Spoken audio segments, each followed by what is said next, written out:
வணக்கம். வியூ GloLEDங்கிற புது series of டிவியை ரீசெண்டாக லான்ச் பண்ணியிருந்தாங்க. மொபைல் நடந்த அந்த லான்ச் இவெண்ட்டை நாங்கள் ஆல்ரெடி கவர் பண்ணியிருந்தோம். அதோட வீடியோ கார்ட்ஸில் இருக்குது. வியூ ஏற்கனவே மாஸ்டர் பீஸ் க்ளோங்கிற QLED டிவியை கொண்டு வந்திருந்தாங்க. இது QLED டிவி கிடையாது, வியூ GloLED டிவி. ஸோ இந்த ஃபெஸ்டிவல் சீசனில் இது ஒரு பெஸ்ட் பையிங் ஆப்ஷனாக இருக்குமா அப்படிங்கிற இந்த டிவியோட டீடைல் ரிவ்யூ இந்த வீடியோவில் பார்க்கலாம். நான் சாம், நீங்கள் ஆல்ரெடி பார்த்துட்டு இருக்கிறது techie Sam. Let's review the view GloLED TVS.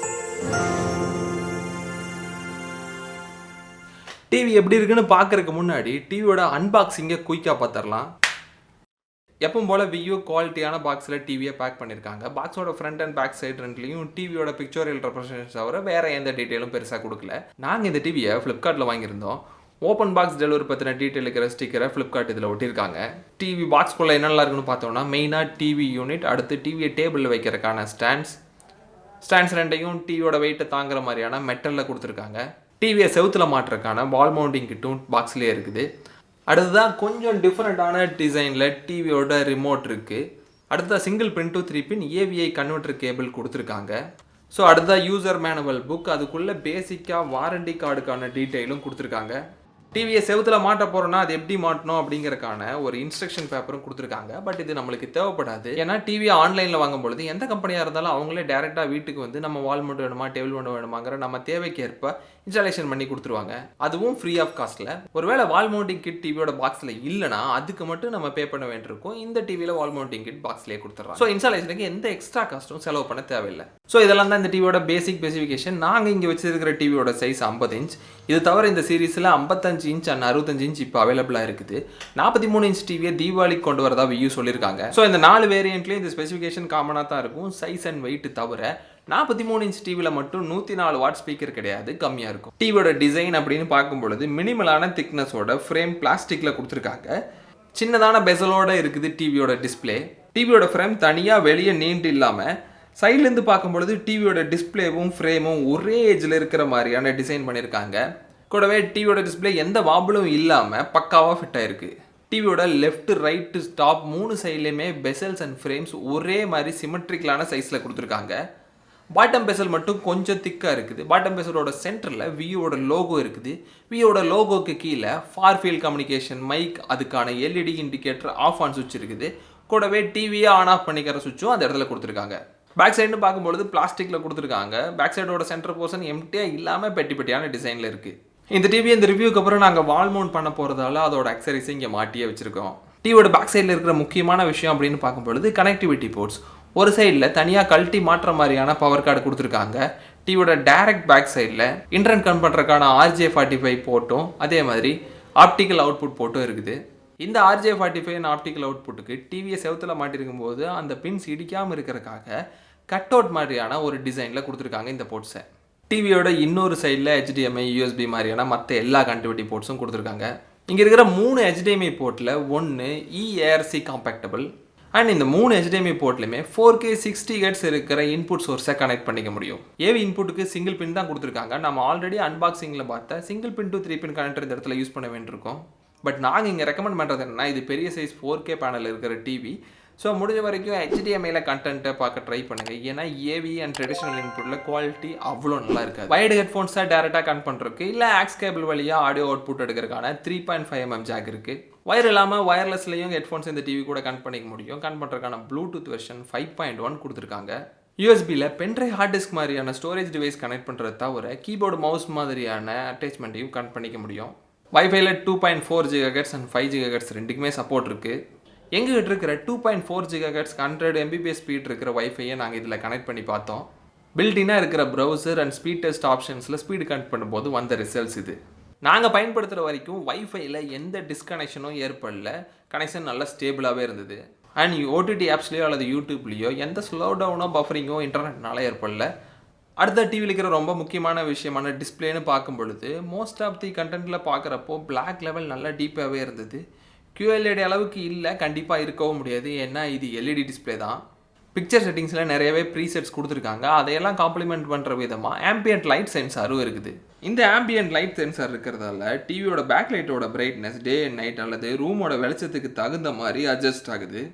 நமக்கு தேவைன்னா இந்த சென்சாரோட டிஃபால்ட் லைட் அட்ஜஸ்ட்மெண்ட்டை ப்ளஸ் அண்ட் மைனஸ் ஷிஃப்ட் பண்ணிக்க முடியும். டிவியில் இருக்கிற பிக்சர் மோட்னு பார்க்கும்பொழுது ஸ்டாண்டர்ட் தவிர dynamic and natural, cricket and சினிமாக்குன்னு தனியாக ப்ரீசெட்ஸ் இருக்குது. கூடவே film maker mode and film maker மோடில் இருக்கிற கண்டென்ட்டை தானாக டிடெக்ட் பண்ணுறதுக்கான ஆட்டோ டிடெக்ட் மோடையும் கொடுத்துருக்காங்க. இந்த மாதிரி ஃபிலிம் மேக்கர் மோடில் படம் எந்த மாதிரியான கலர் கிரேடிங்கில் கொடுத்துருக்காங்களோ அதுக்கு இணையான பிக்சரை கொடுக்க ட்ரை பண்ணணும்னு வியூ சொல்கிறாங்க. டைனமிக் மோடில் கொஞ்சம் கான்ட்ராஸ்ட் அண்ட் கலர் அதிகமாகுது. இந்த பிக்சர் மோட் மட்டும் இல்லாமல் நமக்கு தேவையான மாதிரி மேனுவலாக அட்ஜஸ்ட் பண்ணிக்கவும் ஆப்ஷன்ஸ் இருக்குது. கூடவே ஸ்க்ரீனை கலர் கேலிப்ரேஷன் பண்ணுறதுக்கு கலர் டூனரை யூஸ் பண்ணி இண்டிவிஜுவலான கலருக்கு கியூ அண்ட் சேச்சுரேஷன் ஆல்சோ பிரைட்னஸையும் அட்ஜஸ்ட் பண்ணுறதுக்கான அட்வான்ஸ் பிக்சர் செட்டிங்ஸை கொடுத்துருக்காங்க. இப்படி பண்ணுற ஒவ்வொரு பிக்சர் டுவிக்கையும் நம்ம மொத்தமாக எல்லா சோர்ஸுக்கும் அப்ளை பண்ணிக்க முடியும், அல்லது இண்டிவிஜுவலாக ஒரு சோர்ஸுக்கு அப்ளை பண்ணிக்கிறான ஆப்ஷனும் இதில் இருக்குது. இந்த டிவியோட மேக்ஸிமம் பிரைட்னஸ் அப்படின்னு பார்க்கும்பொழுது 400 nits. High dynamic range support இருக்கிற கண்டென்ட்டுக்கு Dolby Vision IQ ambient light sensor உதவியோட கலர், கான்ட்ராஸ்ட், பிரைட்னஸ் எல்லாத்தையும் அட்ஜஸ்ட் பண்ணி light and dark scene to scene optimize பண்ணி கொடுக்குது. ஸோ அதனால் ஹை குவாலிட்டி கண்டென்ட் இந்த டிஸ்பிளேல பார்க்கறதுக்கு நல்லாவே இருக்குது. டிவியோட வீவிங் ஆங்கிளை பொறுத்த வரைக்கும் லெஃப்ட், ரைட், அதே மாதிரி மேலே கீழேன்னு எந்த ஆங்கிள்லேருந்து பார்த்தாலும் கலர் ஷிஃப்ட் அல்லது டிஸ்ட்ராக்ஷன் எதுவும் இல்லாமல் ஒரே மாதிரியான பிக்சர் அவுட்புட் கிடைக்குது. பிக்சரில் கேமுக்குன்னு ஒரு இண்டிவிஜுவல் செட்டிங்ஸ் கொடுத்துருக்காங்க. இந்த டிவியில் auto low latency mode and variable refresh rate இருக்குது. பட் டிஸ்பிளேயோட ரெஃப்ரெஷ் ரேட் அப்படின்னு பார்க்கும்பொழுது 60 Hz தான். நாங்கள் ப்ளே ஸ்டோரில் பில்ட்டினாக இருக்கிற கேம்ஸ் மட்டும் தான் ட்ரை பண்ணி பார்த்தோம். கேமிங் டிவிஸ் எதையும் கன் பண்ணி பார்க்கல. உங்களுக்கு தேவைன்னா கமெண்ட்டில் சொல்லுங்கள். கேமிங் மானிட்டராக யூஸ் பண்ணுறதுக்கு இந்த டிவி எப்படி இருக்குன்னு சொல்ல ட்ரை பண்ணுறோம். சாஃப்ட்வேர்னு பார்க்கும்பொழுது டிவி ஆன் பண்ணதும் வியூ லோகோக்கு அப்புறம் வர லோடிங் அனிமேஷன் மூலமாகவே தெரிஞ்சுக்கலாம். இது ஆண்ட்ராய்டு டிவி கிடையாது, Google TV, but Android based தான். ஆண்ட்ராய்டு வெர்ஷன் 11 ரன் ஆகுது. டிவி ஒரு முறையும் பூட்டப் ஆகிறதுக்கு 35 to 38 செகண்ட் டைம் எடுத்துக்குது. பழைய ஆண்ட்ராய்டு டிவி யூசர் இன்டர்ஃபேஸை கம்பேர் பண்ணும்பொழுது இந்த கூகுள் டிவி பார்க்குறதுக்கு ஆக்சுவலி ரெஃப்ரெஷிங்காக நல்லா இருக்குது. டிவி ஆன் பண்ணதும் ஹோம் பேஜில் சர்ச்சை தவிர ஃபார் யூ, ஃபிலிம், டிவி ஷோஸுங்கிற செக்ஷன்ஸ் இருக்குது. இந்த செக்ஷன்ஸில் நம்ம செல் பண்ணுற ஓடிடி ஆப்ஸில் இருக்கிற கண்டென்ட் அக்ரிகேட் பண்ணி கொடுக்குது. அந்த கண்டென்ட்ஸ் நம்ம விருப்பத்துக்கு தகுந்த அல்லது லேட்டஸ்ட்டாக ரிலீஸ் ஆன ஆர் ட்ரெண்டிங்கான சோர்ஸாக இருக்கும். இதில் ஒரு சில கண்டென்ட்டோட ரேட்டிங் கூடவே இந்த நம்ம கண்டென்ட்டை பர்ச்சேஸ் பண்ண போகிறோம்னா அதோட விலை என்ன அப்படிங்கிறதையும் இந்த இடத்துலையே காமிக்குது. அண்ட் ஃபைனலாக இருக்கிற லைப்ரரி செக்ஷனில் நம்ம வாட்ச் லிஸ்ட்டில் வச்சுருக்கிற ஷோஸ் காமிக்குது. ஆனால் கிட்டத்தட்ட இதைத்தான் பேட்ச் வாளுங்கிற பேரில் மீ டிவியில் ரொம்ப வருஷமாக பண்ணிகிட்ருக்குறாங்க. கூகுள் டிவியில் சுலபமாக மல்டிபிள் அக்கௌண்ட் ஆட் பண்ணிக்க முடியும். செட்டிங்ஸ் பேஜும் 2 சைஸாக பிரித்து பார்க்குறதுக்கு நல்லா இருக்குது. அக்கௌண்ட் செக்ஷனை பயன்படுத்தி சிங்கிள் கிளிக்கில் ஸ்க்ரீன் சேவர் இமேஜை கொண்டு வர முடியும். இப்போதைக்கு ஜூன் 2022 செக்யூரிட்டி பேட்சில் ரன் ஆகுது. விஏ ஆண்ட்ராய்டு அப்டேட் பற்றி எதுவும் சொல்லலை. ஆப்ஸ்னு பார்க்கும் பொழுது ஓடிடி ஆப்ஸ் பில்ட்டினாக வருது. இல்லைனாலும் சர்டிஃபைடு கூகுள் டிவி அப்படிங்கிறதுனால கூகுள் ப்ளே ஸ்டோர்லேருந்து இது எல்லாத்தையும் டவுன்லோட் பண்ணிக்கலாம். இது தவிர browser, device assistant, screen sharing, media சென்டருங்கிற கூடுதலான யூஸ்ஃபுல்லான ஆப்ஸை கொடுத்துருக்காங்க. நாங்கள் எங்களோட பிசி அண்ட் மொபைல் ரெண்டுலேருந்து காஸ்டிங் ட்ரை பண்ணி பார்த்தோம். மொபைல் காஸ்டிங் நல்லாவே இருந்தது, பெருசாக எந்த லேங்கும் இல்லை, குவாலிட்டி நல்லா இருந்தது. பட் கம்ப்யூட்டர்லேருந்து கனெக்ட் பண்ணும்போது இமேஜோட குவாலிட்டி ரொம்ப மோசமாக இருந்தது. அதே மாதிரி ரெஸ்பான்ஸும் ரொம்ப ஸ்லோவாக இருந்தது. ஸோ அதுக்கு பதிலாக பில்ட்டினாக இருக்கிற ப்ரௌசரில் கீபோர்ட் அண்ட் மவுஸ் கனெக்ட் பண்ணி ட்ரை பண்ணும்பொழுது அதோட எக்ஸ்பீரியன்ஸ் ரொம்ப நல்லா இருந்தது. ஸோ மொபைல்லேருந்து டேரெக்டாக ஃபுல்லாக காஸ்ட் பண்ணுறது, இல்லைனா மொபைலில் வந்து கண்ட்ரோலர் மாதிரி பயன்படுத்துறதுக்கான காஸ்டிங்க்கு எந்த பிரச்சனையும் கிடையாது. அதுவே செகண்டரி மானிட்டராக பயன்படுத்தி காஸ்ட் பண்ணணும்னு நினச்சிங்கன்னா அது பெருசாக யூஸ் ஆகாது. பட் அதுக்கு பதிலாக ப்ளூடூத்லேயோ அல்லது யூஎஸ்பி ஸ்டிக் கனெக்ட் பண்ணியோ கீபோர்ட் அண்ட் மவுஸை கனெக்ட் பண்ணி பில்ட்டினாக இருக்கிற ப்ரௌசரில் ப்ரௌஸ் பண்ணுறது இன்னும் கொஞ்சம் நல்லாவே இருந்தது. அண்ட் டிவைஸ் அசிஸ்டன்ட் ஆப்பை பயன்படுத்தி ரன் ஆகிட்டு இருக்கிற ஆப்பை க்ளோஸ் பண்ணி ரேமோட மெமரியை க்ளீனப் பண்ணுறதுக்கும், ஸ்டோரேஜ் க்ளீனப், ஆல்சோ இருக்கிற ஆப்ஸோட பர்மிஷன்ஸை மாடிஃபை பண்ணுறதுக்கும், கூடவே அன்இன்ஸ்டால் பண்ணுறதுக்கும் யூஸ் ஆகுது. அடுத்ததாக டிவியில் இருக்கிற நம்பர் வைஸ் பெருசாக தெரிகிற ஆடியோ ரியாலிட்டியில் எப்படி இருக்குன்னு பார்த்தோன்னா 4 ஸ்பீக்கர்ஸை டிவியோட கீழ் பக்கமாக ப்ளேஸ் பண்ணியிருக்காங்க. டிஃபால்ட்டான சவுண்ட் ப்ரொஃபைல் அப்படின்னு பார்க்கும்பொழுது ஸ்டாண்டர்ட் தவிர இருக்கிற தேட்டர் மோட் பெருசாக ஒன்றும் எஃபெக்டிவாக இல்லை. கிரிக்கெட் மோடில் க்ரௌடோட நாய்ஸ் பூஸ்ட் ஆகிற மாதிரியான செட்டிங்ஸில் இருக்குது. மியூசிக் மோடை பொறுத்த வரைக்கும் கொஞ்சம் யூஸ்ஃபுல் தான். ஏன்னா மிட் ஃப்ரீக்வன்சி லெவலை குறைச்சி லோ அண்ட் ஹை ஃப்ரீக்வன்சி அதிகமாகிறதால சின்ன சின்ன ஜிங்கிள்ஸ், மியூசிக் இன்ஸ்ட்ருமெண்ட்ஸோட சவுண்ட் ஸ்டாண்ட் அவுட்டாக கேட்குது. டைலாக் அண்ட் வோக்கல் தெளிவாக இருக்கும்னு நினச்சிங்கன்னா லோ ஃப்ரீக்வன்சி மட்டும் கம்மியாக இருக்கிற ஸ்பீச் மோடை யூஸ் பண்ணிக்கலாம். ஃபைனலாக நோட்டீஸ் பண்ணுற மாதிரி இருந்தது late night mode. Late night மோடில் ஹெவி பேஸ் எல்லாமே கம்மியாகி சட்டில் அண்ட் க்ளீனான சவுண்ட் அவுட்புட் கிடைக்குது. இந்த மோடில் நீங்கள் ஆக்ஷன் மூவியே பார்த்தாலும் பக்கத்தில் ரூம் இருக்கிறவங்களுக்கு கூட பெரிய டிஸ்டர்பன்ஸாக இருக்காது. ஸோ நைட்டில் பிஞ்ச் வாட்சிங் பண்ணுறீங்க அப்படின்னா இந்த மோட் நிஜமாவே யூஸ்ஃபுல்லாக இருக்கும். டிவிலேருந்து வர்ற சவுண்டு வெறும் லெஃப்ட் ரைட் ஸ்டீரியாவாக இல்லாமல் ஒரு சரவுண்ட் ஸ்பேஷியல் எஃபெக்ட் கொடுக்கறதுக்கான Dolby Atmos sound effect enhancement இந்த டிவியில் இருக்குது. டால்பி அட்மாஸ் பயங்கர எஃபெக்டிவாக இல்லைனாலும் ஓரளவுக்கு டீசெண்டாகவே பர்ஃபார்ம் பண்ணிச்சு. சப்வூஃபர் சிஸ்டத்தை டிவியோட பின்னாடி சைடில் பிளேஸ் பண்ணியிருக்காங்க. இந்த டிவியோட மொத்த ஆடியோ அவுட்புட்னு பார்க்கும்பொழுது 104 வாட்ஸ். இந்த 104 வாட் சவுண்ட் அவுட்புட் எப்படி இருக்குன்னு கம்பேர் பண்ணுறதுக்கு நாங்கள் ஒரு பேசிக்காக 80 வாட்ஸ் ஆடியோ அவுட்புட் இருக்கிற மார்க்யூஸ் சவுண்ட் பாரை HDMI வழியாக கனெக்ட் பண்ணி செக் பண்ணோம். நீங்களே அந்த சவுண்ட் அவுட்புட் எப்படி இருந்துக்கிறத கேளுங்க.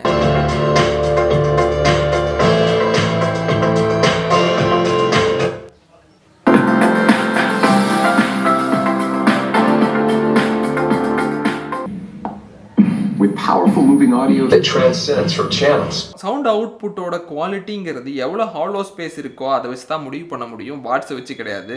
இந்த டிவியோட சவுண்ட் அவுட்புட் லவுட் அண்ட் டீசெண்டாக இருக்குது, பட் சவுண்ட் பார் அளவுக்கு இல்லை. ஸ்க்ரீன் ஆஃப் பண்ணிட்டு சவுண்டு மட்டும் கேட்கறதுக்கான ஆடியோ ஒன்லி மோட் வந்து டிவியில் கொடுத்துருக்காங்க. டிசைனில் சொன்ன ஃபார் ஃபீல்ட் கம்யூனிகேஷன் மூலமாக டிவியை ரிமோட் இல்லாமல் ஓகே கூகுள் கமெண்ட் மூலமாக ஆக்சஸ் பண்ண முடியும். வியூ போன ஜென்ரேஷன் டிவியை விட இந்த டிவியில் வாய்ஸ் ரெகனைசேஷன் இன்னும் பெட்டர் பண்ணிக்கிறதா சொன்னாங்க. பட் லான்ச் ஈவெண்ட்டில் நாங்கள் ட்ரை பண்ணி பார்த்தப்போ அதை ஒன்றும் அவ்வளோ இம்ப்ரெசிவாக இல்லை. சுற்றி இருந்த நாய்ஸி என்விரான்மெண்ட்னால இருக்கலாம். பட் நாங்கள் இப்போ பயன்படுத்தும் போது அது ரொம்ப இம்ப்ரெசிவாக இருந்தது. ரெகுலராக பயன்படுத்துகிற மாதிரி ஃபியூச்சராகவும் ஆயிடுச்சு இந்த கூகுள் அசிஸ்டன்ட்.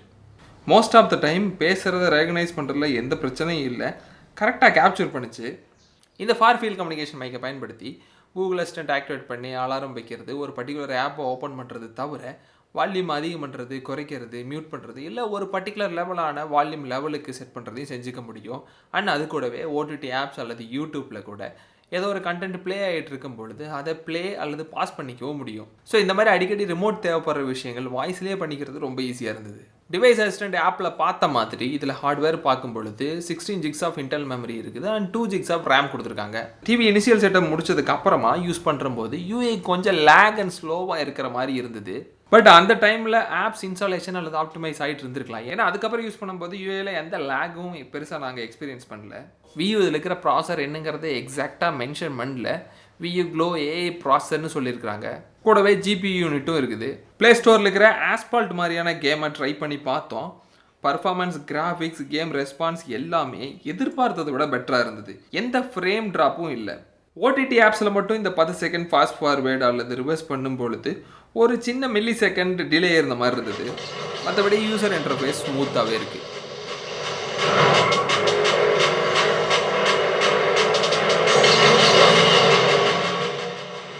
டிவியோட ரிமோட் கொஞ்சம் யூனிக்கான டிசைனில் Bluetooth enable remote. Buttons use பண்ணுறதுக்கு சாஃப்டாக இருந்தது. ஓடிடியோட ஹாட் கீஸ் தவிர ப்ளே பாஸ்க்கான டெடிகேட்டட் கீ கொடுத்துருக்கிறது நல்ல விஷயம்.